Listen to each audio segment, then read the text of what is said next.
Hi guys. Thank you all for coming out tonight. We really appreciate your support of the American Marketing Association here on campus. And we all appreciate that you're out here for the business startup marketing event.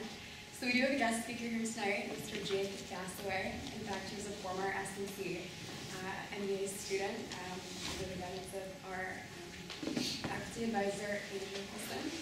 So we're pleased to have him talk about his newfound startup company that he just established January this year. So we should formally welcome him and just give a round of applause.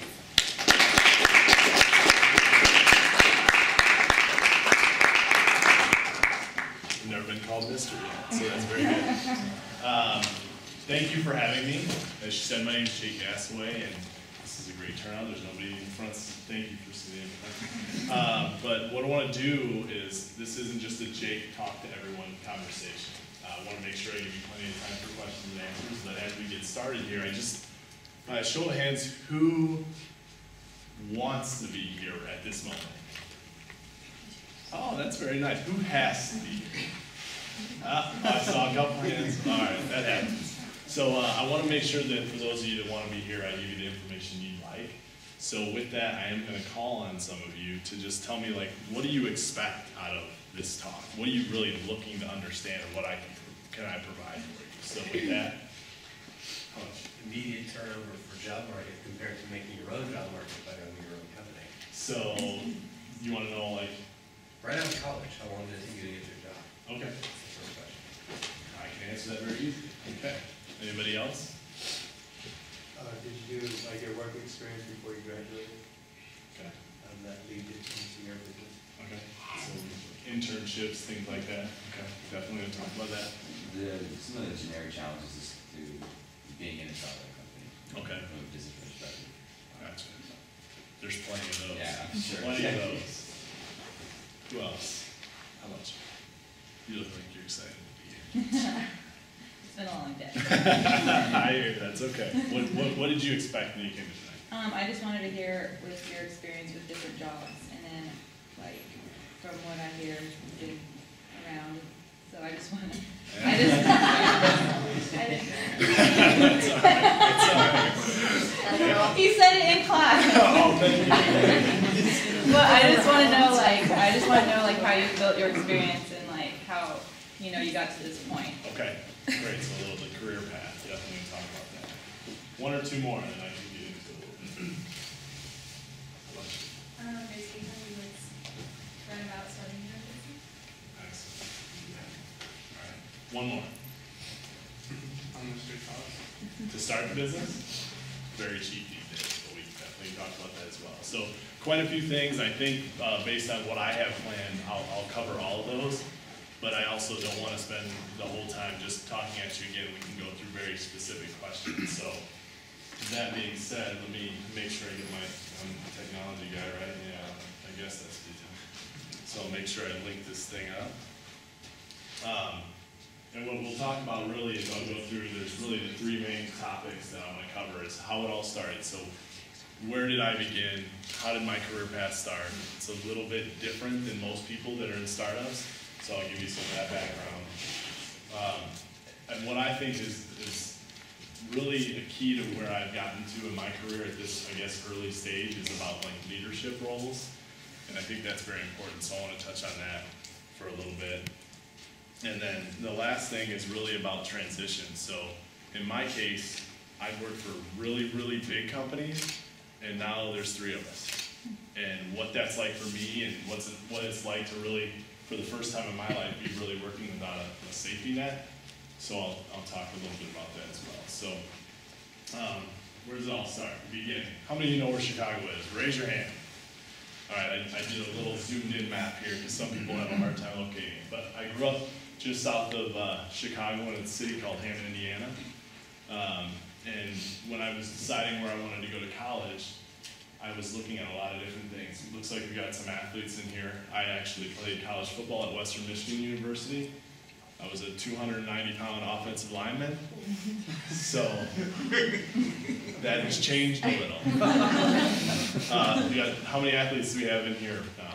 A couple of the St. Mary's Aussies. sounds like? Excellent. So when I was looking to go to do undergrad, I was playing football, so that was a big part of what I was going to do.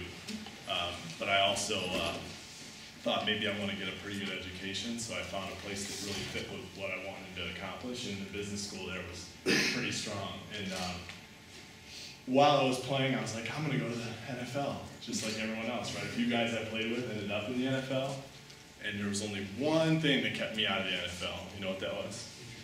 Talent. So, if you don't have enough talent, you won't make it to the NFL. But that's okay. But I also realized I wanted to make an impact. So, I know the question came up earlier, like, what did the career path look like? Where did you work before? Western had a really good food marketing program. You all probably heard of Kraft Foods. What does Kraft make? Macaroni and cheese. College favorite. College staple. What else? What else does Kraft make? Come on. That's it? That's all you know? Velveeta. Velveeta, right? Along the same family as the mac and cheese. Absolutely. They also make Kool-Aid. So I signed on as an intern when I was going into my junior year of school to be a Kool-Aid intern. But that was my first real job experience. I mean, it was B2B. I'm working for this huge company, and being from the Midwest, it was like, okay, I'm going to work for Kraft my whole life. Things didn't work out that way because Kraft started doing a lot of consolidation. They were buying Nabisco at the time, and they were closing offices. So they were all over the country. A lot of food companies were really getting smaller rather than getting bigger. So good thing for me was a lot of guys that I was playing football with that also weren't going to the NFL. They were looking for jobs, and they were able to guide us in the right direction to find some positions that were going to help us once we graduated from school. So who knows what Philip Morris is? What's Philip Morris? Big tobacco. That's right. What do they make? Right. What brand? Isn't it Marlboro? It is Marlboro. So it's not just a brand, right? It's the biggest brand in the world. It's the biggest, one of the biggest trademarks in the world. It's one of the top 3 on a pretty consistent basis. And what does everybody think of when they think of Marlboro? Marlboro Man. The Marlboro Man. So the Marlboro Man hasn't been out since 1998. And it's a, you know, we could talk about tobacco all we want. But Philip Morris was a great company for me to learn a lot about leadership. And I know we had conversations even in grad school about like the truth commercials and like what it's like to work for a big tobacco company. And I mean, they smoked in my interview. So, and we're all in California, so nobody smokes anywhere out here. But they smoked in my interview. There was a lot of tough questions that I had to answer, and we actually had to go through training as I moved into leadership roles at the company on how to deal with a conflict. Like when people come up to you and like, how can you work for a company that killed my parents? A lot of really tough lessons that we had to learn how to deal with. And that was, as far as like my leadership journey, I guess that's really where it began. And that's also a place where if I have any advice for us, I mean, I'm a part of the millennial generation, which you were all a part of as well, right? I think it's like 20 years. I was on the very front of that. Anybody know what a millennial, like some traits of a millennial? Anybody know any of those traits? Multitaskers. That multitaskers, absolutely. A trait that HR people look out for, though, is if you tell a millennial, like, hey, you're gonna be moved up in advance in 2 years, and they don't move up in advance, this is just from their point of view, that they think that millennials are gonna hit the door because they've gotta like keep moving in their career, they gotta keep progressing. And one of the things that really started on this leadership journey for me, and one thing that if I could stress something to you about the jobs that you're gonna go into, it's get as good as you can at the job that you're in. Because if you do that, opportunities are gonna open up for you. If you worry about being promoted, if you worry about the fact that somebody told you you're only gonna be in this job for 2 years, if that's all that's on your mind, you're gonna miss a lot of growing opportunities. And that will hinder you from moving on in the future. So the advice I have, and a lot of the things I learned from Philip Morris was about leadership and about understanding how people behave and really understanding that if you you get really good at your job, you're going to be able to move up and be successful. And that takes me to the next place, leadership. What state is that? All right, good job, South Dakota. If you tell someone in an interview that you are willing to move anywhere, you better mean it.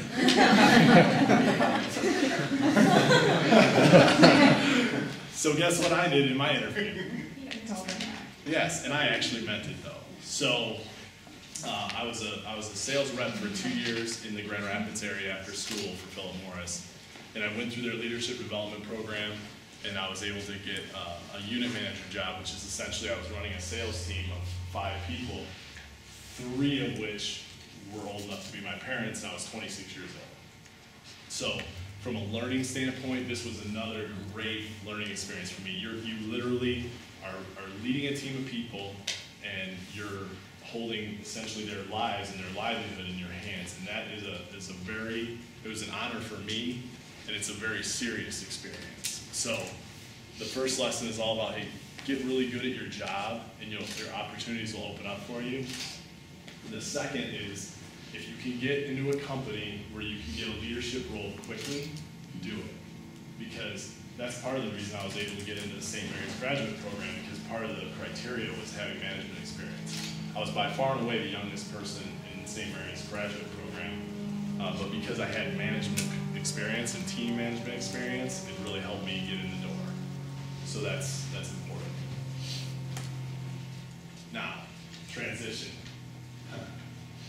California, so Michigan, South Dakota. My girlfriend was living in San Francisco, so now it's time to make a change. I had an opportunity to stay with Philip Morris. They wanted to keep me on out here, but they didn't have any management roles, and I was only about 15 months into a management job, so I was like just getting my feet wet. I was just learning how to deal with people, and I didn't want to take a step back. So what I did was I found a company that was a similar job where I could keep managing people, because I saw the landscape. I understood, like, if you've got people management experience, you've got a lot of job opportunities no matter where you go. So I found a position with Campbell's where my team went from 5 people at Philip Morris to 12 people at Campbell's, and I had all of Northern California, all the way down into the Fresno Valley. I had a sales rep down there, and I had a couple of sales reps out in Utah. And again, one thing I really looked for was this big brand. So now I've worked for Kraft Foods, I work for Philip Morris, which makes the biggest tobacco brand in the world, and now I'm working for the biggest soup company in the world. What does Campbell's make? What's your favorite soup? Chicken noodle. What else? Come on, tomato. Tomato's good. Mushroom. Good one coming up here on the holidays. Everybody got that casserole. You guys are West Coast, so you might know that it was made casserole. We do in the Midwest. So now I'm with the Campbell Soup Company, and I realized that when I got there, that it was a little bit of a different situation, the way they ran their sales teams, and the important roles really with Campbell's were the national account manager jobs. So I worked my way onto a national account, and I was an analyst. So I went from a management role, I took really a step back to get onto a customer team, because I knew that was like where the business happened. So I started working out of the Pleasanton office, but I was calling on Safeway, which is the 3rd biggest grocery chain in the country. And it was a great experience. Got a lot of learnings that I never got at Philip Morris. Philip Morris was all about sales. And I went into the Campbell's office calling on Safeway, and I started learning a lot more about finance. I never used more spreadsheets in my life. So if you're not a fan of Excel, become a fan of Excel, because it can be your friend and it can be your worst nightmare. So that was really what I did. I took that job, and I took the analyst job, and I was able to move into a national account role. So I was selling everything but soup. Does anybody know what Campbell sells that isn't soup? Come on, nothing? Ever heard of Prego pasta sauce? Pace, salsa? So I was selling everything that wasn't soup. Swanson chicken, kind of gross. So that's what I did for a while. I started calling on Safeway. But at that time I was like, okay, so now I'm in the consumer packaged goods space. I'm living in this technology world out here that is California, and I feel like I've got to learn more, like I got to catch up a little bit. And I know I spent a lot of time, which some of you athletes may be able to relate to this, you spend a lot of time on athletics when you're in school. And even if you don't play athletics, what you spend a lot of time on is really getting good grades because you want to get a good job. And I think a lot of things that happen in that, when you go through a process like that, is you forget to learn some things. And I think that was one of the things I did. I spent so much time focused on grades, getting good grades, going to practice, doing all those things, that I missed a lot of learnings that I could have gotten. So I decided to go back to school. And the great thing about going back to school after you have some real world experience, what you do is up to you in your life, but I highly recommend if you want to go on to get your degree from grad school, go work for a while before you go back into the classroom. Because you learn a lot more and you can bring a heck of a lot more to the table when you have real world experience. Like, who cares about accounting when you don't really know how accounting works? You're going to know a lot more if you go out in the field for a few years and then go back. So I did that. Other good news, it's kind of hard to see that picture. The girl I came out with before, I married her. So that was a good move, right? So during the time I was working at Campbell's full time, I went to St. Mary's and I got married. A lot of things started to change in my mind. When I went back to get my MBA, you do all these case studies and you realize all these inefficiencies that are out there in corporate America. So I was like, okay, tech startup, what do I want to do? Like, I want to do something different. I've been in sales my whole career. I loved it. But now I'm calling out Safeway, which is a $44 billion company, sorry. And yeah, it's a little bigger than that. $44 billion company, and there's a lot of disconnect between me and the people that actually make decisions. And I missed like calling on people who own their own businesses. And at that time, my now business partner and I, we were roommates before I got married, and my wife screwed that all up. And so I had to vow. But while I was living with him, he was running his own apparel line. It was called Naked Cotton. And my now business partner, while he was running this business, he was working at Sandia National Labs. Are any familiar with the Lawrence Livermore Labs and the labs that are out here? He was working on domestic nuclear security. Sounds exciting. But he was, as a creative outlet, he was creating this shirt line, this apparel line. And while he was doing that, he saw a lot of inefficiencies in the world that people were like trying to run these small businesses, but a lot of them were running their business on spreadsheets. And a lot of people like were trying to manage inventory. They had boxes piled up all over their garages and their houses. And he was trying to grow his business, and there wasn't any tool that was out there for him to like manage his business. Good news was he's an engineer. So he was able to build his own software to help him manage this shirt line now that he's got him aside. And while he built this software, he was talking to people like, what are you using to manage your business? Like, how are you doing this? How are you creating line sheets? How are you managing your inventory? How do you know if you've been paid or not? You sell through consignment. Anybody know what consignment is? So like you give your clothes to someone, they sell it for you, they pay you later. Okay, that's a problem in general. But then you might wholesale your clothes, or you might sell them online. There's a lot of different ways to sell, and he couldn't keep track of all of it. So he built himself the software. And he decided, you know what, there's so many people out there, like this need is real. Like it's a real need for people to be able to manage their business. And because I'm an engineer, I can build it myself, but I can't do it myself. I need help. I need help, somebody to market this product. I need someone to help sell this product. And as we get customers, I need someone to talk to the customers. So that's where I came in. So he gave me an opportunity to go into startup space where I'm not a tech guy. Like I don't know how to code. I don't know how to write software. I don't even know how it always works. He has to explain a lot to me. But I understand the business side of it, and that's really where I came in. And our third business partner for Stitch Labs is an absolute gem as well. She's a designer. She used to actually do his shirt designs for him. And she knows how to do web design as well. So she was able to put our website, like she does all the drawings and things like that, and she was able to put our website together, She puts all the application, like all the usability in our computer application, she puts all that together, and then he does all the coding on the front and the back end. So that's really like my story and how I got into it. Now, as we talk about, like this is, like from a slide standpoint, that's the slides. So I want to talk about like some of the questions that you have.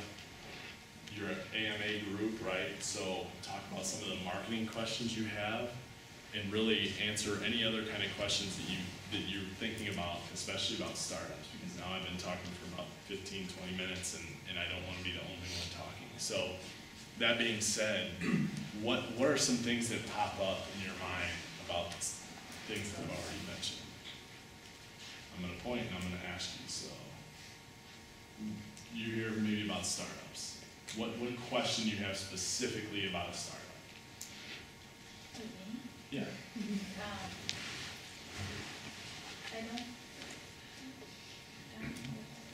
Okay, that's okay. Who else? Who did have the startup question there? Go ahead. When you start the company, when do you actually start making like the money? Or I'll let you know.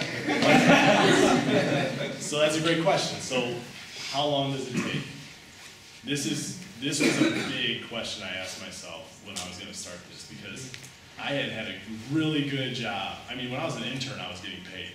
A lot of internships out here aren't paid, right? So I had to really look at this and say, how long can I go without making money? Luckily, my wife has a good job, and I sponge off of her. But we haven't made any money yet. We have paying customers, but we have to cover our costs first, which the question came up earlier, how much does it cost? In the cyber world today, very, very little to start a company, if anything. I mean, you have to pay for server space and some other things like that, but you can start a company for next to nothing. But as far as like, how am I gonna survive? I had measured out, okay, I can make it probably a year and a half mentally, because I am a risk-averse person. Anybody else here risk-averse? Everybody know what that means? Right? Tell me, what is your mind? What does risk-averse mean? Stay away from bad investments, or things that may not possibly make returns that you need. Right. If you're gonna go into startup world, you're gonna have to let go of that a bit. And that's kind of like what I'm learning now. And I had an idea, but I'm essentially working without a safety net. Like, from the time I graduated college to the time I started this startup, I had a paycheck every 2 weeks, and a good one, all the way up until then. And it's like, wow. So I figured a year and a half I could go mentally before I went nuts. But right now we're on the search for investment money. So if anybody knows an investor, I'd be happy to pitch to them. But no, we're looking for investment money, because as you look for investors, one of the biggest burns of that money is people. And we would pay ourselves a salary, not as much as we're going to make on the open market, but enough that we can like have a little peace of mind. So you guys are LLP then, I'm assuming? No, we're not. What are you? We're a C corp. Are you really? Okay, right on. It- Right then, as long as you can't. Most investors won't deal with LLC. Absolutely not. So I don't think that risk that you got from that in return. right. So then you have not done any IPO, you've not got any investment whatsoever, you guys are completely out of pocket. AKA bootstrap. Right. He's talking about bootstrapping. We were bootstrapped until August, when we got $125,000 from friends and family and seed money. So that was enough. We also, again, we're still eating bologna sandwiches till next March, but it's okay. You know, we're taking the risk because we think the reward is going to be there, and it's just exciting as hell. You know, it's something so different from the Campbell Soup Company or Philip Morris, which were great companies. I don't want to turn you away from doing something like that, because I think getting that leadership experience and that management experience, one of the biggest things that investors, they don't always invest in just the product. I mean, they invest in the team and the people. And when they ask me about my background, I really focus on building a sales team, because every great tech startup has to eventually turn into a sales organization. Like, they have to. So that's where my experience really comes in. Hey, thanks for a very good talk, by the way. I went from a 10,000 person company to a 1 person company. The isolation factor You want to be pretty self-motivated, but would you like to talk about that? But the isolation factor, did you find that difficult? And by isolation, I mean, in a 10,000 person company, you have all kinds of structures and help. When you're with 1 or 3 people, it's by yourself, you have to do everything. So a lot of people can't cope with the isolation. How did you do that? Great question. I was pretty fortunate in the roles that I was in my other company. I worked out of my home office. So that I was always motivated to get up and go to work, even if it meant rolling out of my bed in my pajamas into my desk. You know, I always had that. But the biggest thing from an isolation standpoint is that you have to do everything yourself. Like there's no one, like if I get frustrated with something, I can't just say, hey, can you help me with this? I mean, I can ask my team, but they're busy as hell too. You know, I have to be able to find it and find the answer myself, and it might take some time, but I have to do that. So isolation hasn't bothered me that much because I've always kind of been on my own, but from what I understand, from what other people tell me, it can be very challenging. The one thing that is important to bring up about that is you have these insane highs and these extremely low lows. I mean, we've walked out of investor meetings and we're like, oh, that was miserable. That was awful. And then we walk out of some and it's like, we can't wait to hear from them again because it went really well. So the swings are so much different in the startup space than they ever were for a big company. What are some ways like you can approach investors? Like how, what technique you use? The best way that we have found is through, I guess they're called warm introductions. So knowing people that have either gotten investments or that have had successful startups that know you personally. Like the thing that's been really amazing to me about this area is everybody wants to help everybody else. So if you get to know someone, I mean, just start talking. Talk to anybody that you know, talk to anybody that you can meet, because they probably know somebody that knows somebody. And we also have gotten warm introductions that way through people that know investors. But the other way is we've got a really good lawyer, and they know people in the investment community. And investors see decks all day long. So chances are they're not going to go through yours if you just send it to them. Maybe they will, maybe they won't. But if your lawyer or somebody you know introduces you, you've got a pretty good shot to get in. Who is your target market? I mean, you talked about management, inventory management, sales, income management, all this stuff. Can you identify who you're actually working for? Absolutely. Producing a product for? So our target market are small businesses that make and sell products, and they're companies from 1 to 4 people that make roughly up to $500,000 in revenue. So that's our target right now, and then as we continue to build in functionality into our application, we're able to move up market to more profitable companies. But right now, it's really those small companies. So how many of you are familiar with Etsy? Ladies, maybe more so than guys in some cases, but you know of Etsy? What's Etsy? It's a place where like anybody can put like, say for instance, like crochet headbands or things that they make at home and can sell them online. Exactly. So it's the world's handmade marketplace. There are 1.2 million people that sell on Etsy, and just last week we integrated Stitch with the Etsy platform. So now people that sell, like, if they sell their products at those street festivals, or they sell them wholesale, or they sell them online through Etsy, all of those channels flow directly into Stitch. So our application becomes the hub for like all that product management. So the great news is we've gotten a lot of Twitter buzz lately. Social media for us is absolutely huge because our target market just absolutely lives on Twitter. So we can have, I think that's, if there's an aha I've had from a marketing standpoint, it's that Twitter isn't just a one-way dialogue. It's absolutely a two-way dialogue. And every person that signs up for our service, I email them. Very few ever email me back.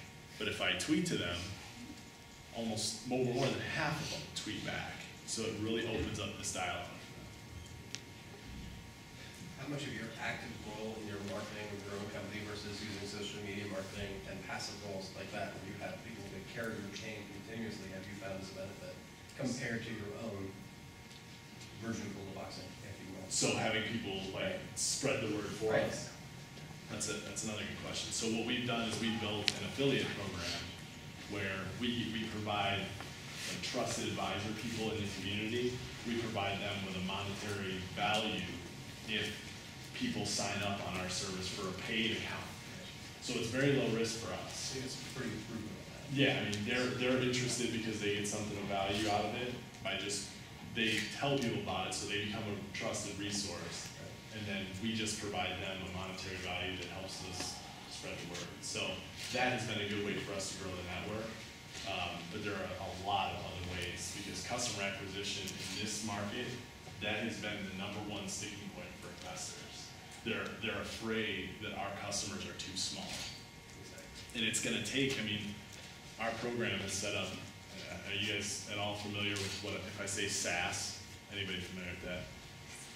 Cloud-based? So who uses Gmail? Okay, so you use Gmail. So that's like the cloud. We're essentially a cloud provided application. So all of our stuff lives in the cloud. And a lot of applications that are out there charge a monthly subscription fee for these services. And that's what we do as well. But it's a really low monthly fee. And a lot of these companies, they don't make a lot of money. So being able to pay month to month is a great way for them to go. So that's how we make our money. But we also need to have a lot of customers for us to be profitable. You kind of mentioned a little bit with social media, but how exactly are you guys going about acquiring new customers or getting new customers in to the products? So the key for us, the biggest one is that Etsy integration. So the community is extremely tied into social media. We actually sat down with the CEO of Etsy last week, which was awesome for us because, like I said, there's 1.2 million people that sell on that platform. And right now, we identified them as a business model that had a gap. So people sell on Etsy, but they also sell at these street fairs, and they need to be able to put all that together in one spot to be able to analyze their business. So we identified that they had a gap, and they weren't really helping these businesses grow. So if we tie into them, help these people analyze their business, that's a great win for them and a great win for us. So partnering with them is like the biggest way for us to get to that huge pool of customers. So is Etsy bundling you in, or? We're working on that. But right now, I mean, the key for us, and this goes back to the social media, every tweet I send out has hashtag Etsy, hashtag handmade, hashtag, I mean, it's very targeted at that audience. And actually, one of our customers that just signed up started a forum about us specifically in the Etsy community. So that's really the way that we got to go about it because we've got limited resources.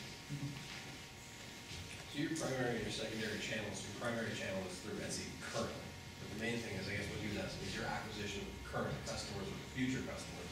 How much of that is you and your face and your FaceTime talking to people besides trying to stir up a capital? That's really this question. I mean, personally, I can't go out and hit the street because our money, we don't make enough money per customer. Because you were talking about building a sales force, so the question is. Right. So part of that too, and this is one of the ideas that we've really kicked around a lot lately. So if there's a store in San Francisco, they source their merchandise from a lot of local people. So this is something that we're working on right now on building the technology, but give that store owner, right now that store owner, when they buy from all these people, they have to call all of them. And they have to say, hey, I'm out of your shirts.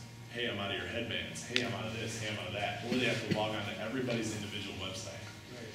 If we've got that person, that store owner that says to the people that buy,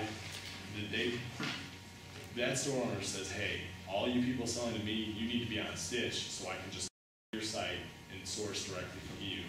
That's a great way for us to get thousands of customers. Yeah. Right. So that's like the next step. And that's the part that investors are most excited about because it takes it out of our hands and helps us acquire customers in a very easy way. So your whole thing is efficient operations. So you were saying how when you were looking at Etsy, you saw that there was a gap in just the way that their operations were working on their online and then, you know, their fairs. So obviously right now you're looking at finding different clients and like getting, you know, things that way. How are you going about like finding a different like Etsy in that sense? Like how did you find them? Are you just kind of like looking at all different marketplaces, or like how do you pinpoint that someone has like an operation like inefficiency? Right, it's a great question. Number one, go out and talk to customers. So we spent a lot of time this summer. So you've got these people all selling their wares on Etsy. Okay. And you got like the North Beach Festival in San Francisco, you've got Renegade Craft Fair, all these different places where these people are selling. So me being the salesperson, not caring anyway, I just walk right up to them and start talking to them, tell them what I'm there for, and start really asking them, how are they tracking these things they're selling? How are they really doing this? And a lot of them will flat out tell you like, hey, when I go home, I put it all in a spreadsheet. And they're like, and I tell them what we do, and they say, well, does it tie into Etsy? Will my Etsy sales tie into your application? And at first, the answer was that no, it doesn't. But we talked to over 1,000 businesses this last summer at these different locations, and we had to make decisions based on our limited resources on what was the most targeted customer that had a gap, and that was it. So actually, and I think that's one of the biggest differences between us and some other startups that are like really engineer heavy, that like think up this problem and then develop an app. We got our asses out of our seats, out of our office, and went and talked to real people. It's a great question. Saw some other hands. And that's it. From listening to you, so you probably would need about a year, assuming nothing is coming in. So, and your wife is like, but generally it's probably about a year, maybe even 2 years, where very little will come in. Hopefully it'll make up for it. But are we looking basically at a year to two? Absolutely. Yeah, I mean, my business partner started developing the application last August. And we started actually getting customers to start trickling in to pay sometime around June. We were really just out there this year, hey, will you try it? Will you give it a chance? And people said yes. We want to know what's wrong with it, how do we need to fix it? So you've got to go through this whole year of building the product and then iterating it to the point where you feel comfortable that other people will want it. So I think a year minimum before you really see things that are coming in. And I think that's one of the very interesting things I was talking to Professor Wilson about is in the bubble burst of the late 90s, early 2000s, people were just, they had these big ideas, and venture capital funds were just jumping on board and just giving you money for an idea. That has really changed. Things have really changed in the startup landscape. You not only have to have a big, huge idea, but you have to have a product, and you have to have customers, preferably paying customers. Or if you don't have paying customers, you need to have like 10,000 people on your service before many VCs will look at you. Yeah. So you were talking initially about learning experiences that you've had or that you missed out on that were not applicable as far as books or anything else that maybe you did pass over in college. I, like yourself, am much older than the majority of the people in this class and have learning experience in the world of working. Yeah. But the question is, from your standpoint, what would you tell them that you see that you've learned that may not necessarily translate from the book to what you actually apply on a daily basis? That's it. Well, I'll ask this question to the group. If you think of salespeople in general, or if you ever thought about going into sales, what would you say is the #1 trait of a salesperson? Charisma. Charisma? Okay, that's good. What else? Outgoing. Outgoing. Ability to change rapidly in any situation. Adapt. What? Competitive. Willing to get turned down. Absolutely. People tell you no a lot. I've been told no many, many times. Those are all, you're all right on. But if there's the one thing that I really want to pride myself on, and it's something you really don't learn in school, it's the ability to listen. Because you have to hear what the customers are telling you. They'll point you in the right directions in most cases if you listen to them and you ask the right questions. And that's something that you don't really learn that in a book. You know, you just kind of have to like learn it either through getting beat up and told no enough, or just by waking up one day and saying, I do a lot of talking, maybe I should just shut up and let them tell me what I should do. I had a sales trainer at Oracle that said, you have 2 ears, 1 mouth, use them proportionately. Exactly. I mean, that's exactly right. And you really got to be able to listen to what people are telling you. And I don't get it right. I mean, I'm not like this unbelievable salesperson, but I do feel like when customers get off the phone with me that they at least feel that they've been heard, because I really do care what they say. And I think that's important. How do you engage your current and prospective customers in terms of influencing your product? Like, how do you solicit their ideas, or how does that work? Several ways. One is just asking them what they like. Maybe give me 1 or 2 things you really like, 1 or 2 things you don't really like. Try to focus it a little bit, or else it just could go on forever.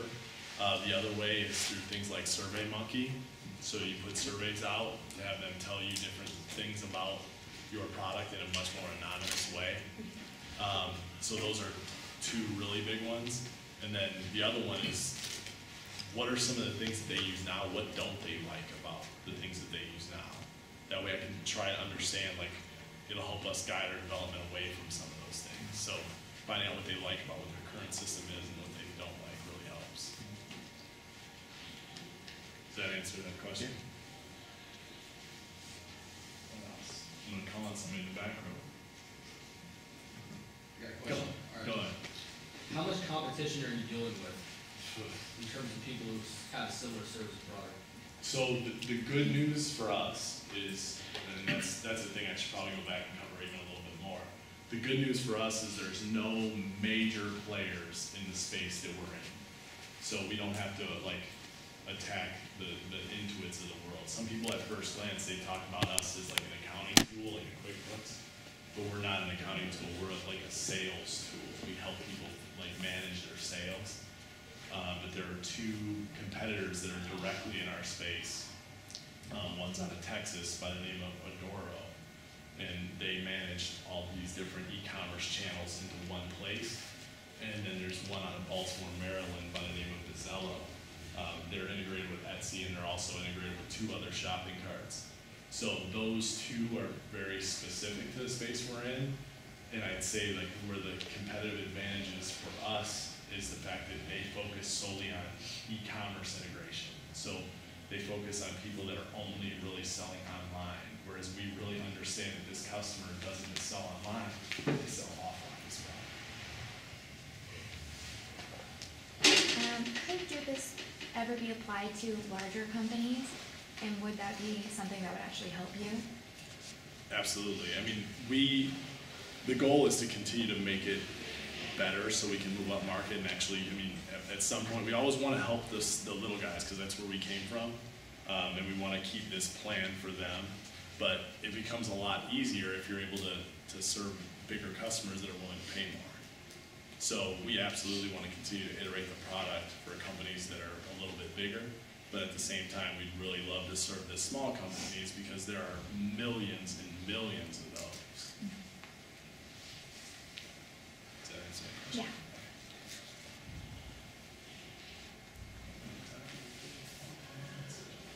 I've got a question. Go ahead. I've asked you this question before, but it was a long time ago, so I'm going to see if your answer has changed at all. So have you thought about retail distribution? Like, so I have this idea. Okay. I've never heard one. So I'm picturing this idea where so your product is intangible, right? It lives in the cloud. Right. But is there a way you could put it in a clamshell box? So you take, you make a little handbook or something, whatever. You make up some stuff that you can put in a plastic clamshell box that you can hang on a pegboard at Staples. That's the Stitch Labs startup kit. Right. Right, and you sell it for, it comes with the first 2 months free. But you have to sign up, you have to put your credit card in, and it goes to AutoBill in the 3rd month. And then you use the same skills that you had to sell to Safeway, you go sell it to Office Depot and Staples. But it's still a cloud application, Yeah. and it's kind of like an empty box. Yes. Right. I mean, it's an interesting idea. I think that would definitely, probably as you move up market and service some bigger customers, that probably would make a lot of sense. Right now, with the customers that that we look for. They don't shop at Staples? They don't buy their software at Staples because they typically are what we call non-consumption people. They're using spreadsheets. Okay. They're using very ad hoc solutions that they don't, you know, they're not really, they almost don't even understand that they have this need until we present it to them. They really talk about it online so much. I think that's really, they're just such people that are online all the time. That's definitely an interesting idea. And I like it.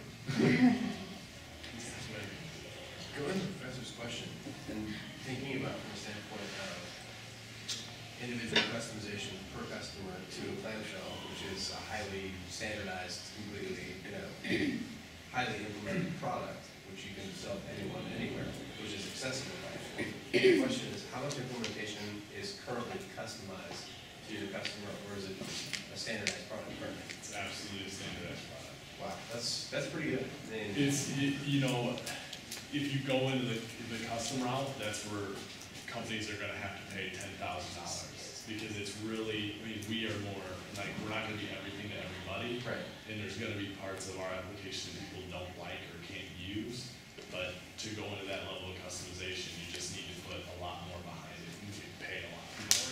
Finding your customers' acceptance of that and the fact that they themselves are, you know, independent, unique, and I need to have some product that really meets my needs. I think in the world of cloud-based applications, people are getting it that it's not going to be perfect, especially the fact that it's not costing them an arm and a leg. I mean, it's way more efficient than their normal spreadsheet, but it might not do this, and I think that's where it comes in. If they call it, they give us a request, we take the request, we listen, we say, hey, we're not going to be able to do this for everyone, but if we can make it so it fits with the majority of our customers, then we'll put it on our development path. And that's the other great thing about SaaS. If QuickBooks makes a change, you have to buy the model of QuickBooks next year. If we make a change and we push the button, everybody in the network's got it. They love it. And then we just blog about it, tweet about it, Facebook about it, tell everybody about it, which is what we spend a lot of time doing. How about you, Austin? Any questions?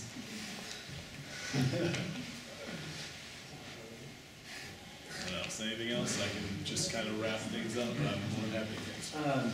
In terms of expansion, obviously, like right now you guys are mainly trying to get your foot in the door and, you know, build a customer base. But once you build that customer base, I mean, you guys planning on maybe putting money towards developing new applications that can be integrated, or hiring staff to develop new technologies? Or have you even thought that far ahead? Absolutely. I mean, it's hard. You have to have some of that fleshed out if you're talking to investors. Like, they want to know what the long-term vision is.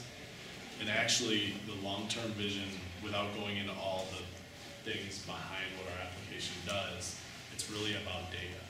And if you look at any of the applications that are out there right now that are all collecting data from people, that gives us a great opportunity to use that data in a very honest way by not like divulging customer information, but using that data to help us in the future by advertising, trending services, geographic locations of what's selling where. A lot of those things that we have the ability, because we're already collecting this from people that are selling right now. And that's in your end user license agreement, that the data belongs to you. It's us. Yeah. That's a great question. There's that, and then there's the other side of where we can go with the application. I mean, I thought you were going on the path of like, could this be used at retail? Like, right now it's for people who make the products and sell the products, but how does that work with retailers and helping them manage their business? And what's really interesting, any of you familiar with a thing called Square? Square Up is a little plastic application that you can stick into your iPhone or iPad, swipe credit cards with it, and take people's money. I mean, babysitters use these things. Like, a lot of people use this. Right now, when somebody swipes that credit card, like at a street fair, or if you go buy something at a craft show, they swipe this card, and then they go home, and that data didn't go anywhere. Why can't that funnel right into our system, tell you what you sold, tell you what you're selling at these street festivals? Those are all great integration pieces that are on the roadmap. But then, even you take it another step further, what about a retail store? All they need, they've got these cash registers that they pay $20,000 for upkeep and service. all they really need is an iPad, this Square app, and an inventory management system on the back end. They can be up and running in no time. So the fact that we're a web-based application gives us a lot of flexibility in where we can take it in the future. Just gotta kind of like, that's really for me, like to loosen up my mind from this corporate world to this startup world where anything's possible. It's pretty exciting. From a sales perspective, do you find it's a challenge to, like from a social engineering perspective, getting these store managers to forget the archaic technology and migrate to these new cloud-based solutions? Like, are they averse to even thinking or considering that? I think they're breaking free from that, especially when they see how flexible these things can be for them. I mean, there are so many applications in the marketplace that can help people be more efficient. And I mean, the simple thing that I just said in here, do you use Gmail? Like, oh, I get it, I understand this cloud thing, I understand how great Gmail is, maybe I'll give it a try. I think those barriers are coming down pretty rapidly as people start using more and more applications. Okay, so I know you guys have other beer to drink, so let me see here. My Wi-Fi is not available. So I'll just go through just the last summary things, like I said, how it all got started. I think if there's one thing, I had an opportunity to speak at my high school not too long ago. And right now you guys are getting close to the end of school, you may be almost done, and you might have this path of where you're gonna go and what you're gonna do. I promise you, I did not think I was gonna live in South Dakota ever in my life. I promise you, I never thought I'd work for the Campbell Soup Company. I definitely never thought I'd be owning my own startup. So while you should have a plan in place or like an idea of where you want to go, don't be afraid to jump off the path because it's a pretty exciting ride. Leadership, if you can get into a leadership role at a big company, it's an awesome experience. And take that really seriously. And if you do end up on the startup route, make sure that you find an opportunity to lead a group of people. Take any leadership opportunity you can because it'll be really important for you. And then the last thing, like I said, I mean, it's okay to jump outside the box every once in a while because you're only gonna live once, and before you get tied down with the whole family thing, you know, if that's not okay. Get out there and do something exciting. I mean, you guys live in the most exciting area in the country. A lot of you grew up here.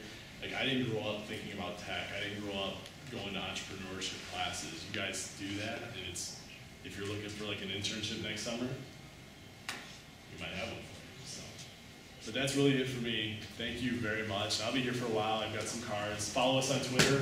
Go tweet about us, and we love that. So.